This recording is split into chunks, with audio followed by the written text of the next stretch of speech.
Good evening everyone. Welcome to the playlist series API testing with rest assured. और आज का topic जो हम इस वीडियो में कवर करेंगे वो है what is OAuth 2, its actors and flow. तो ये बहुत ही एक इम्पॉर्टेंट कॉन्सेप्ट है हमारी एपीआई टेस्टिंग के अंदर। और इंटरव्यू के पर्सपेक्टिव से भी ये बहुत इंपॉर्टेंट क्वेश्चन बनता है, जो नॉर्मली हमारे इंटरव्यूज में ये क्वेश्चन पूछा जाता है कि व्हाट इज ओथ 2।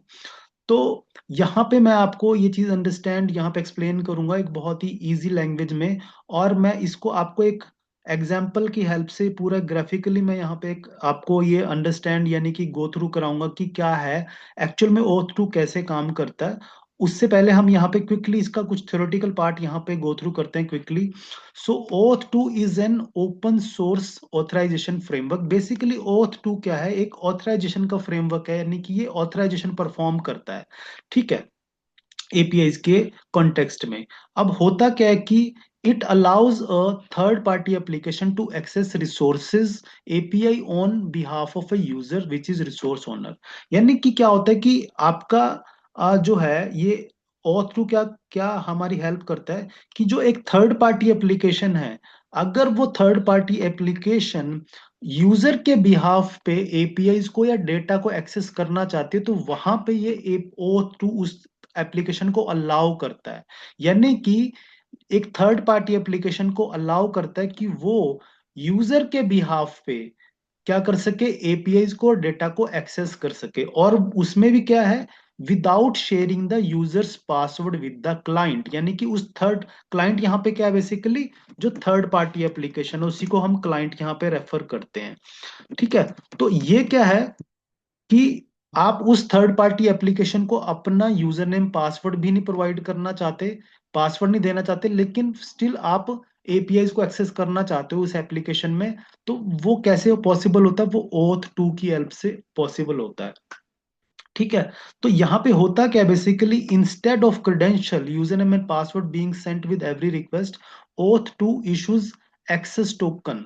यानी कि ओथ टू में क्या होता है कि जो हमारी एक्सेस टोकन यहाँ पे यूज होता है, जिसकी हेल्प से क्या होता है, ओथ टू क्या करता है, वो परमिशन ग्रांट कराता है कि भाई टोकन है हमारे पास, उस टोकन की हेल्प से क्या होता है कि जो एप्लीकेशन है वो उसको परमिशन मिल जाती है कि वो हमारे एपीआई को और डेटा को एक्सेस कर सके। अब ओथ टू के जो पूरा जो ये पूरा लाइफ मतलब एक सिनेरियो है, यहाँ पे कौन कौन सी एक्टर्स यानी कि एंटिटीज इन्वॉल्व है ओथ टू के पूरे फ्रेमवर्क में। रिसोर्स ओनर सबसे पहले, रिसोर्स ओनर यानी कि रिसोर्स ओनर वो यूजर है जिसका एक्चुअल में वो डेटा है, जो उस डेटा को ओन करता है, जो उस रिसोर्स को ओन करता है। Actually owner of the resource यानी इंफॉर्मेशन किसकी है।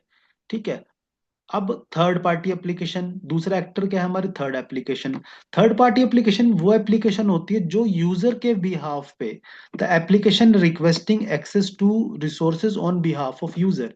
यानी कि डेटा किसका है, रिसोर्स ओनर का, लेकिन उसको एक्सेस कौन कर रही है, थर्ड पार्टी एप्लीकेशन। तो ये वो एप्लीकेशन है जो यूजर के बिहाफ पे डेटा को एक्सेस करती है। ठीक है, और फिर एक हमारा जो एक्टर है वो है ओथ सर्वर। ओथ सर्वर क्या करता है, the server that authenticate the user, जो हमारे यूजर को ऑथेंटिकेट करता है और फिर उसके बाद क्या करता है, एक्सेस टोकन इशू करता है। यहां से क्या होता है कि पहले यूजर ऑथेंटिकेट होगा, उसको एक एक्सेस टोकन दिया जाता है, और वो कौन करता है, वो हमारा ऑथ सर्वर करता है। और फिर फाइनली क्या होता है, हमारा रिसोर्स सर्वर। रिसोर्स सर्वर वो सर्वर होता है जहां पे एक्चुअल में हमारी एपीआईज सेव होती हैं, जहां पे एक्चुअल में हमारी एपीआई या जो हमारा प्रोटेक्टेड रिसोर्सेज है वो जहां पे रिजाइड करते हैं। एक्चुअल में जो एपीआईज हैं वो रिसोर्स सर्वर पे रहती हैं। उस रिसोर्स सर्वर पे तक पहुंचने के लिए पहले आपको ओथ सर्वर से गुजरना पड़ता है, नहीं कि आपको एक्सेस टोकन लेना पड़ता है वहां से। ओथ टोकन को रिक्वेस्ट कौन सेंड करेगा, वो हमारी थर्ड पार्टी एप्लीकेशन करेगी। और जो एप्लीकेशन जो रिक्वेस्ट करेगी वो करेगी बिहाफ ऑफ द यूजर। तो ये पूरा एक हमारा यहाँ पे कॉन्सेप्ट है। अब हम इसको करते हैं एक पूरे, मैं आपको यहाँ पे डायग्राम की हेल्प से एक्सप्लेन करता हूँ। ठीक है, तो यहाँ पे जो मैं एग्जांपल यूज करूंगा वो मैं पेपॉल को यूज करूंगा। पेपॉल क्या है, बेसिकली पेपॉल हमारा एक पेमेंट गेटवे है जिसको हमारी जो है एप्लीकेशन जो है वो क्या करती हैं, यूज करती हैं पेमेंट्स को प्रोसेस करने में, पेमेंट रिलेटेड जितने भी हमारे टास्क हैं वो हम पेपॉल की एपीआईज को यूज करके करते हैं। ठीक है, तो यहाँ पे हम यूज करेंगे पेपॉल की के एग्जाम्पल को मैं आपको यहाँ पे बताऊंगा। अब सपोज करो यहाँ पे क्या है, हमने एक्टर्स देख लिए, हमारे क्या है, रिसोर्स ओनर है वन, ठीक है, फिर हमारे ई कॉमर्स यानी कि थर्ड पार्टी एप्लीकेशन है, ये हमारा एक, फिर ओथ सर्वर है, और हमारा कौन सा है, यहाँ पे रिसोर्स सर्वर है। ये देखो ये सारे के सारे हमारे यहाँ पे एक्टर जो अभी हमने यहाँ पे अंडरस्टैंड किए। अब फ्लो क्या चलता है, मैं आपको यहाँ पे एक बिल्कुल रियल टाइम इसको बहुत ही एक कॉन्सेप्ट लेवल पे मैं आपको यहाँ पे एक्सप्लेन करने की कोशिश करूंगा, जिससे कि आपको ये कॉन्सेप्ट हमेशा के लिए याद रहे। ठीक है, अब ये यहाँ पे क्या है कि हम पेपॉल की वेबसाइट पे हैं, सपोज करो, अब मैं यहाँ से शुरुआत करता हूँ कि पेपॉल की वेबसाइट है। पेपॉल की वेबसाइट पे क्या है, जो एक यूजर है वो क्या करता है, अपने आप को पहले साइन अप करता है। ठीक है, जो यूजर है वो चाहता है कि उसने कुछ पेमेंट रिलेटेड पेमेंट को प्रोसेस करना, तो वो उसने क्या किया कि पेमेंट पेपॉल की वेबसाइट पे अपने आप को रजिस्टर किया, साइन अप किया। साइन अप करने के बाद वो क्या करेगा, उस वेबसाइट में लॉग इन करेगा, पेपॉल की वेबसाइट में। जब वो पेपॉल की वेबसाइट में लॉग इन करता है, तो उस यूजर को क्या होता है, उस लॉग इन यूजर को क्या मिलता है, एक क्लाइंट आईडी और क्लाइंट सीक्रेट मिलता है। ठीक है, तो ये एक चीज है। तो ये जो यूजर, अब यहाँ पे रिसोर्स ओनर कौन है, ये यूजर जिसने क्या किया है एक्चुअल में, जिसका पेपॉल पे अकाउंट है।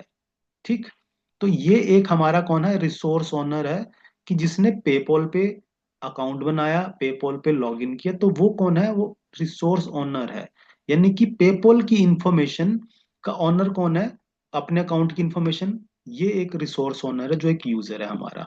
अब ये जो यूजर है, ये पेपॉल को क्यों यूज कर रहा है, क्योंकि ये अपनी एक एप्लीकेशन के अंदर क्या करना चाहता है, पेमेंट प्रोसेस करना चाहता है। कि इस यूजर की, एक ये जो हमारा रिसोर्स ओनर है, इसने क्या किया है, एक ई कॉमर्स एप्लीकेशन डेवलप की है। इस ई कॉमर्स एप्लीकेशन में वो क्या करता है, वो अपने प्रोडक्ट्स डिस्प्ले करता है, और वहां पे उसके जो कस्टमर्स हैं वो क्या करते हैं, परचेज करते हैं और पेमेंट करते हैं। और पेमेंट करने के लिए जो पेमेंट गेट पे लगाया गया, वो कौन सा लगाएगा, पेपॉल। तो ये थर्ड पार्टी एप्लीकेशन है। लेकिन ये जो थर्ड पार्टी एप्लीकेशन है, ये तो पेपॉल की रजिस्टर्ड यूजर नहीं है, करेक्ट। ये तो इस पेपॉल की रजिस्टर्ड यूजर नहीं है। पेपॉल को क्या पता है कि ये थर्ड पार्टी एप्लीकेशन कौन है। तो ये जो थर्ड पार्टी एप्लीकेशन है, ये पेपॉल की एपीआईज को कैसे यूज करेगी, पेपॉल की सर्विसेज कैसे यूज करेगी। तो यहां पे अब हमारा क्या है, ओ ऑथ 2 यहाँ पे काम करेगा, क्योंकि ऑथराइजेशन, रिसोर्स ओनर को ऑथराइजेशन है, पेपॉल की सर्विसेज यूज करने के लिए ऑथराइज कौन है, वो हमारा रिसोर्स ओनर है। लेकिन हम चाहते हैं कि जो पेपॉल की सर्विसेज हैं वो ई कॉमर्स एप्लीकेशन भी यूज करे, लेकिन ये तो ऑथराइज नहीं है। तो अब यहाँ पे क्या होगा, ओथ 2 की हेल्प से क्या होगा, ओथ 2 का क्या मतलब था, अभी हमने जब देख के आए थे, it allows third party application to access resources API data on behalf of a user which is resource owner. अब यहाँ पे आप देख रहे हैं कि चीजें कनेक्ट हो रही हैं, कि जो ये एप्लीकेशन है, ये पेपॉल की सर्विसेज को एक्सेस करेगी on behalf of resource owner, इसके बिहाफ पे। ठीक है, वन थिंग, ये चीज मुझे आपको पता लग रही है। अब यहाँ पे होगा क्या, कि फ्लो कैसे बनेगा, कि ये जो एप्लीकेशन है, अब यहाँ पे जो आप देख रहे हैं, यहाँ पे क्या है, एक ऑथ सर्वर है। ऑथ सर्वर का काम क्या था, अभी हम जो डिस्कस करके आए हैं, ऑथ सर्वर क्या करता है, the server that authenticates the user and issues token, वो टोकन को इशू करता है। अब यहाँ पे क्या होगा, अब हम इस स्टेप पे आते हैं। तो पहला स्टेप यहाँ पे हो चुका है, स्टेप 0 इनफैक्ट। तो यहाँ पे क्या है, कि जो ये एप्लीकेशन है, इसने क्या करना है, ये क्या करेगी, ओथ सर्वर को एक रिक्वेस्ट सेंड करेगी। ये देख रहे हैं आप, रिक्वेस्ट सेंड करेगी, ये एक रिक्वेस्ट जब सेंड करेगी, तो वो उस रिक्वेस्ट के अंदर क्या सेंड करेगी, साथ में क्लाइंट आईडी और क्लाइंट सीक्रेट। क्योंकि ऑथ सर्वर क्या करेगा, हम ऑथ सर्वर का क्या हमने यहाँ पे अभी बताया, ऑथ सर्वर ऑथेंटिकेट करेगा हमारे यूजर को। वो ऑथेंटिकेट किसको करेगा, कि जो क्लाइंट आईडी भेजा जा रहा है रिक्वेस्ट के साथ और क्लाइंट सीक्रेट है, उसको चेक करेगा क्या वो वैलिड क्लाइंट आईडी और क्लाइंट सीक्रेट है।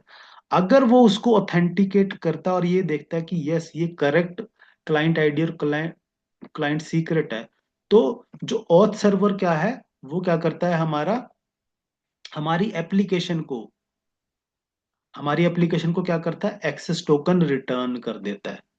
ठीक है। तो यहां पे आप देख रहे हैं कि ओथ टू कैसे अभी यहां पे कैसे काम किया, कि रिसोर्स ओनर के पास क्लाइंट आईडी और क्लाइंट सीक्रेट है। उस क्लाइंट आईडी और क्लाइंट सीक्रेट को हम क्या करेंगे, यानी कि जो एप्लीकेशन है, थर्ड पार्टी एप्लीकेशन है, वो ओथ सर्वर को सेंड करती है।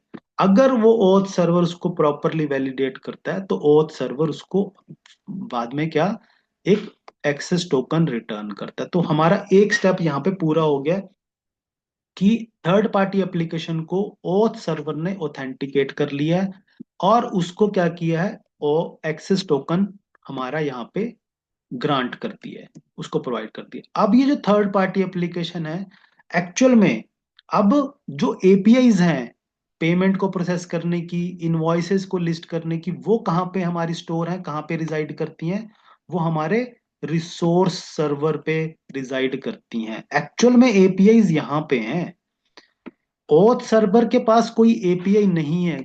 ओथ सर्वर पेमेंट को प्रोसेस नहीं करता, ओथ सर्वर हमें लिस्ट ऑफ इनवॉइसेस नहीं देता, लेकिन ये सिर्फ हमारे एप्लीकेशन को, क्लाइंट एप्लीकेशन को उसने ऑथेंटिकेट किया और बोला कि ठीक है, आप ये एक्सेस टोकन मैं आपको प्रोवाइड करता हूं।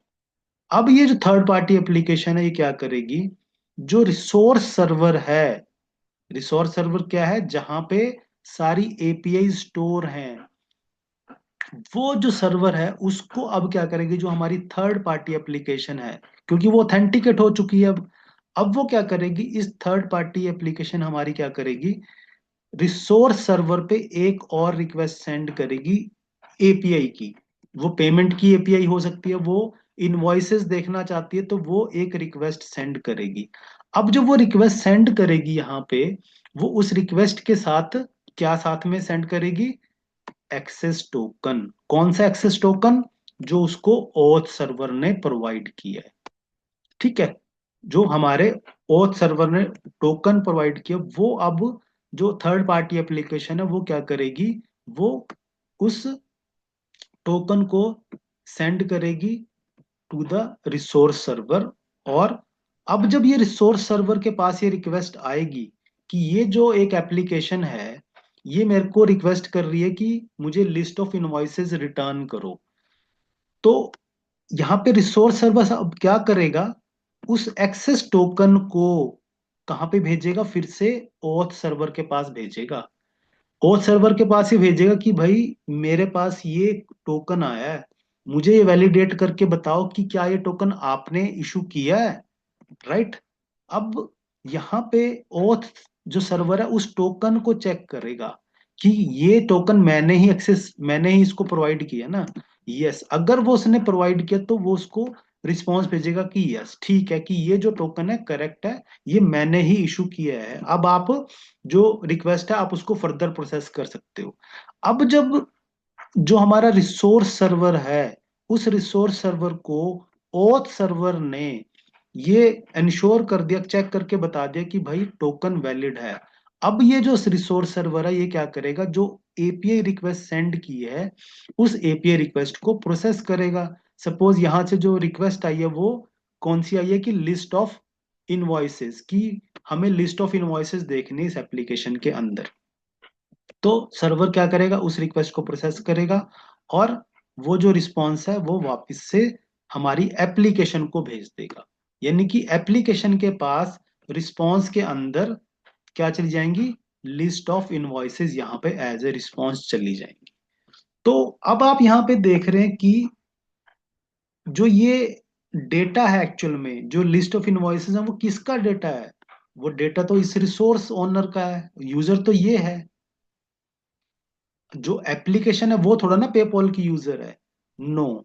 यूजर कौन है, वो हमारा रिसोर्स ओनर है। लेकिन ये जो एप्लीकेशन है, ये क्या कर पा रही है, ये रिसोर्स सर्वर से लिस्ट ऑफ इनवॉइसेस को क्या कर रही है, यहां से गेट कर पा रही है। कैसे कर पा रही है? वो on behalf of resource owner कर रही है, कि एप्लीकेशन क्या कर रही है, इस यूजर के बिहाफ पे हमारी क्या कर रही है, लिस्ट ऑफ इनवॉइसेस या पेमेंट को प्रोसेस यहाँ पे कर रही है।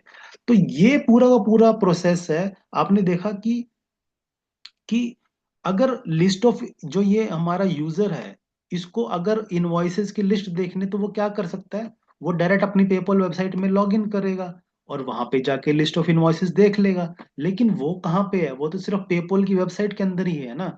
लेकिन वो चाहता है कि जो लिस्ट ऑफ इनवॉइसेस है वो मेरी एप्लीकेशन में भी नजर आए। तो यहाँ पे ओथ टू का मैकेनिज्म काम करता है कि हमें पहले इस एप्लीकेशन को ऑथराइज करना है कि ये हमारी एप्लीकेशन ऑथराइज्ड है इस सर्वर से, रिसोर्स सर्वर से रिक्वेस्ट को सेंड करने के लिए। और वो कैसे हुआ, उसके लिए हमें पहले ओथ टू को रिक्वेस्ट सेंड करनी पड़ी, जहां से हमें क्या है, एक एक्सेस टोकन मिला। एक्सेस टोकन को उस एप्लीकेशन ने क्या किया, यूज किया एक और रिक्वेस्ट सेंड करने में, जिसमें उसमें एक्चुअल में वो list of API, list of invoices की एपीआई रिक्वेस्ट सेंड करती है। और फिर रिसोर्स सर्वर क्या करता है, उस टोकन को ऑथ सर्वर से वैलिडेट करवाता है। और फिर उसके बाद क्या करता है, हमारी एप्लीकेशन में एक्चुअल में वो डेटा हमारा अल्टीमेटली वहां तक रिस्पॉन्स के थ्रू पहुंच जाता है। तो ये पूरा का पूरा प्रोसेस है जो ओथ टू के अंदर फॉलो होता है।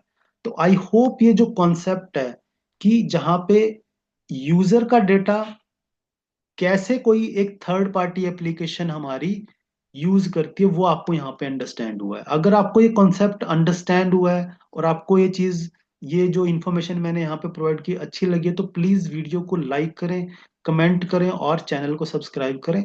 आने वाली वीडियो में मैं इस पूरे के पूरा जो ये हमारा ओथ टू का जो ये हमने कॉन्सेप्ट डिस्कस किया है, मैं रेस्ट अश्योर्ड में इसको यहाँ पे इम्प्लीमेंट करूंगा। अगेन हम पेपॉल की वेबसाइट को ही यूज करेंगे हमारे ओथ टू को इम्प्लीमेंट करने के लिए। Thank you very much video को देखने के लिए, और आने वाले वीडियो के लिए आप प्लीज नेक्स्ट वीडियो को जरूर देखें। Thank you very much.